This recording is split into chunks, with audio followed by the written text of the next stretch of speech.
Well, for me, basic science and engineering is what I am most comfortable with. Science is about unraveling nature. Technology is about using the power of science to make a difference to people. So therefore, I spend most of my time reading science and technology books, articles, meeting people who are scientists and technologists.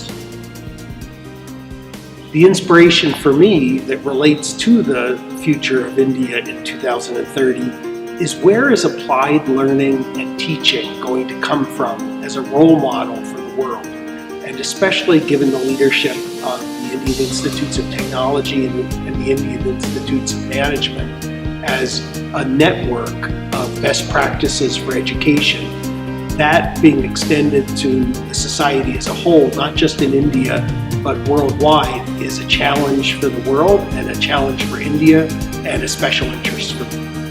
My name is Ravi Venkatesan. I'm a K-Start Catalyst, and my aspiration for our country is one in which the judicial system works and where every Indian, no matter how rich or poor, gets justice. Justice is absolutely the foundation to have a functioning society.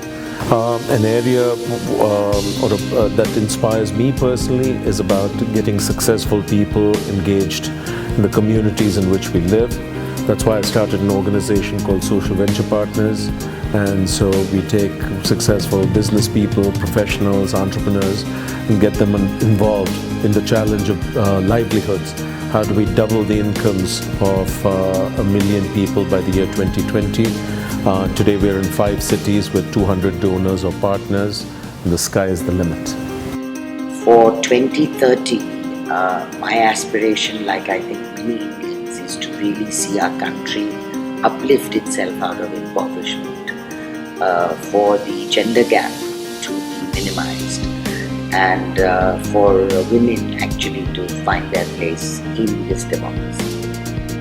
I would like to see India as the largest digital marketplace in the world, where technology is going to build leadership in everything that we do.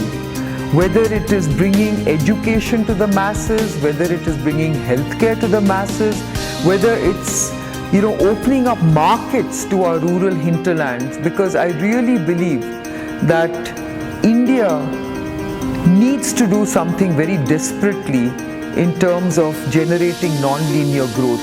And I truly believe that a digital economy will enable India in this direction. So my aspiration for India is that everybody in India should be educated. I believe a lot of problems that we face in India today, whether it is related to unemployment or crime or gender, not having gender equality, a lot of these things are basically related to just one single thing, which is lack of education. So my aspiration for India is if everybody in India, every single child, whether male or female, can be educated, can have at least basic education till 12th by 2030, that would be awesome. I'm Raghunandan. I used to run a venture called Taxi for Sure till a couple of years back. My aspirations for India in 2030 is, I think India should be more of a corruption-free state. I think a lot of development in the country has been stagnated or essentially probably not really in the works primarily because of the corruption in the country. If you are able to root out corruption, I think we have got millions of people working on millions of problems, right? I think probably India could be one of the most developed nations in the world also. For that, we need to start probably tackling corruption in the first place and then start focusing more on education as well. Hi, I'm Anjali Bansal.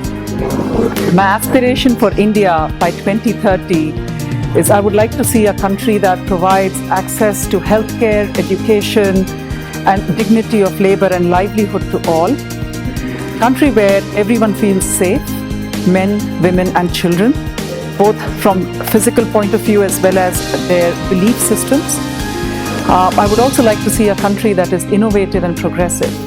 I've been part of Indian entrepreneurship ecosystem for the last 10 years and I want to continue to stay involved and play a meaningful role over the next 10 to 15 years. currently I'm very excited about opportunity in health space. I feel India has a huge opportunity to leapfrog and build a future of healthcare in India.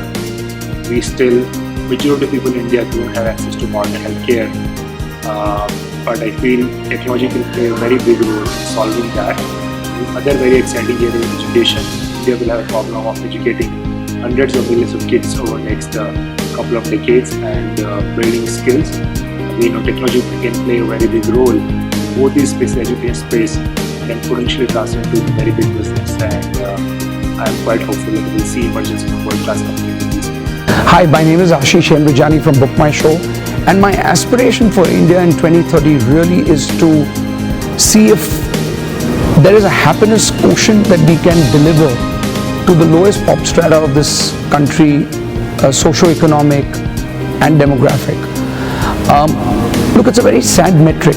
We're unfortunately a country of lalas. All our metrics are how much money do you make, what's your valuation, how rich are you on the Forbes list, are you making it to Economic Times? I think we have the wrong metrics.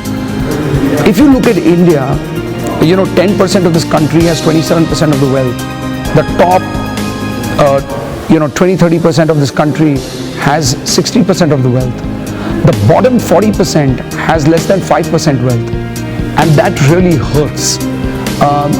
So I think it's creating the next set of entrepreneurs who can deliver that value to the lowest common denominator of this country and uplift them. I think not that we're doing it, but that is really my aspiration. If we can sort of set ourselves apart to achieve that, it would be phenomenal.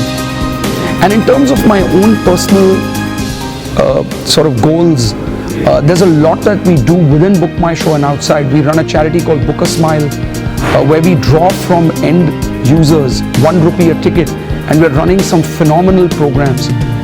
Acid and rape victim girls, their kids were a part of this program from Jharkhand where they play soccer. We support Just for Kicks. We got these kids where we funded and took them to PVR Juhu, and we had Salman Khan come for the movie Sultan. It was an opportunity of a life to spend 45 minutes. We sponsored the Ranthambore Festival, which was preserving folk art and folk music. So there's a lot of my, at least thought process, which is going in that direction.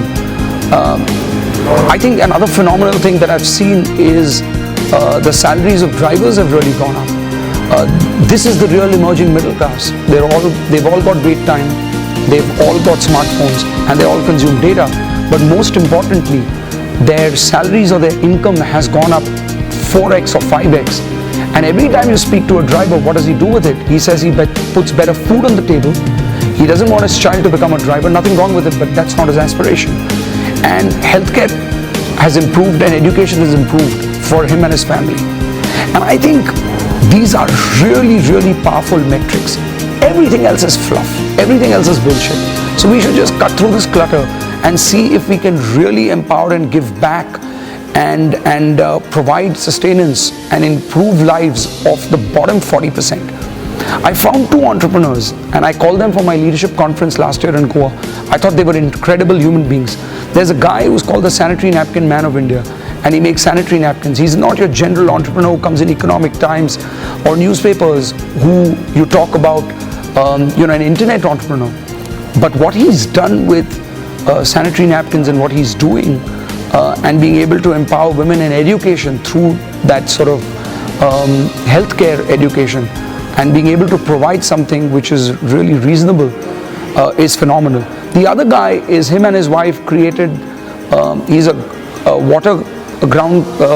groundwater conservationist, and he just wanted millets which don't take so much water as much as rice, and he wanted a market for it, and he wanted to eradicate plastic and be better for the environment as well, and he created these edible spoons through millets, and he mortgaged his home to actually create that. And I think that is just phenomenal entrepreneurship endeavor.